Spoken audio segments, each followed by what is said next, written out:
یہ وقت کربلا کی یاد کا ہے۔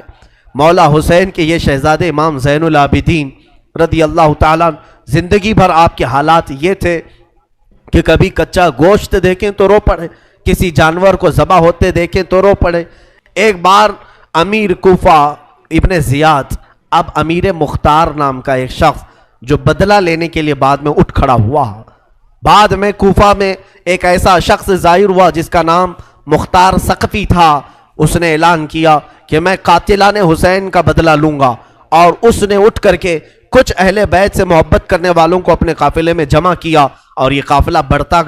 گیا یہاں تک کہ خون حسین کا بدلہ لینے کے لیے یزید کی موت کے بعد اس نے ہر ایک کو تلاشنا شروع کیا۔ شمر کو ڈھونڈا، اس کو قتل کیا، اور اس کے بعد عمرو بن سعد کو ڈھونڈا، اسے قتل کیا۔ عبید اللہ بن زیاد جو کوفہ کا حاکم تھا، جو جڑ تھا اس فساد کا، اسے ڈھونڈا، اور اس کے بعد 22,000 کا جو لشکر تھا اس میں سے کسی ایک کو بھی اس نے زندہ نہیں چھوڑا، ایک کو بھی نہیں۔ جتنے وہاں شریک تھے سب کو قتل کیا، اور 22,000 کو قتل کرنے کے بعد مختار ثقفی نے یہ اعلان کیا، ابھی میں نے حسین کی ایک انگلی کا بھی بدلہ نہیں لیا، میں حسین ابن علی کی ایک انگلی کا بھی بدلہ نہیں لیا۔ یزید خائب و خاسر ہو کر مر گیا، اور یزید کی سب سے بڑی ذلت تو یہ ہے، یزید کے بعد اس کا بیٹا معاویہ تخت پر بیٹھا، پہلے دن خلیفہ بنا کر اسے بٹھایا گیا، اس کے بعد 6 مہینے تک وہ گھر سے باہر ہی نہیں آیا،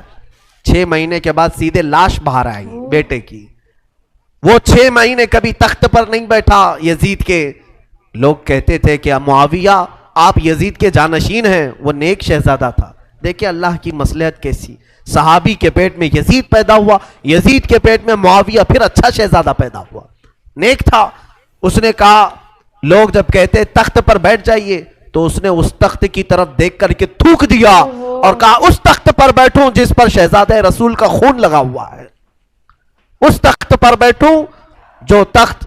حسین ابن علی کے گھر والوں سے رنگا ہوا ہے، کبھی اس تخت پر نہیں بیٹھا۔ اس کی یزید کی سب سے بڑی ذلت تو اسی پہ ہے کہ اس کا خود کا بیٹا اس کے تخت پر تھوک دیا،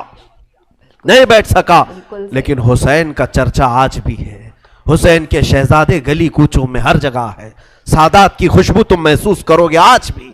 حسین ابن علی کے یہ صاحبزادے زین العابدین جہاں پر رہ رہے تھے خیمے میں، تو ایک مرتبہ ایسا ہوا کہ ابن زیاد جان بچاتا ہوا بھاگتا ہوا نکل آیا، کیونکہ مختار ثقفی اس کے پیچھے لگ گیا تھا، اپنے سواریوں کو دوڑا دیا تھا اس کے پیچھے کہ عبید اللہ بن زیاد جہاں بھی ملے اسے پکڑ کر کے لاؤ، تو سب اس کے پیچھے لگ گئے۔ مختار ثقفی کے ڈر سے عبید اللہ بن زیاد جان بچاتا ہوا بھاگتا ہوا ایک خیمے میں آیا،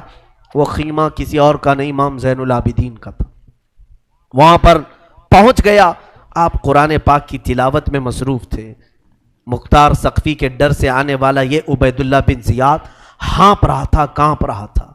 امام زین العابدین نے سر اٹھا کر کے دیکھا، کیا بات ہے؟ کہا پیاس کی شدت ہے، اگر تمہارے پاس پانی ہو تو پلاؤ۔ امام زین العابدین نے فوراً کھٹوری بھری اور پانی دیا، اس نے پانی پیا اور پھر کہا اور پانی ملے گا، انہوں نے اور ایک کھٹوری بھری اور پھر پانی پلایا، اس نے پیا، 3 کھٹوریاں پانی پیا۔ عبید اللہ بن زیاد یہ سوچنے لگا شاید امام زین العابدین نے مجھے پہچانا نہیں ہوگا، اس نے کہا آپ مجھے نہیں پہچانے ہوں گے شاید۔ آپ نے چہرہ اٹھایا تو آنکھوں میں خون تھا،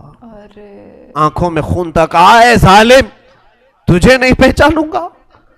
تیری وجہ سے میرا پورا گھرانہ لٹ گیا، میرا پورا خاندان تو نے تباہ کیا، بھوکا اور پیاسا کربلا میں تڑپایا، تجھے نہیں پہچانوں گا، تو عبید اللہ بن زیاد بدبخت نہیں ہے؟ تو اس نے کہا جب آپ نے پہچانا تو پانی پلا رہے ہو۔ امام زین العابدین نے کہا جو تو نے ہمارے ساتھ سلوک کیا وہ تیری فطرت تھی، اور ہم نے جو سلوک کیا ہے یہ اہل بیت کی فطرت ہے، یہ اہل بیت کی شان ہے،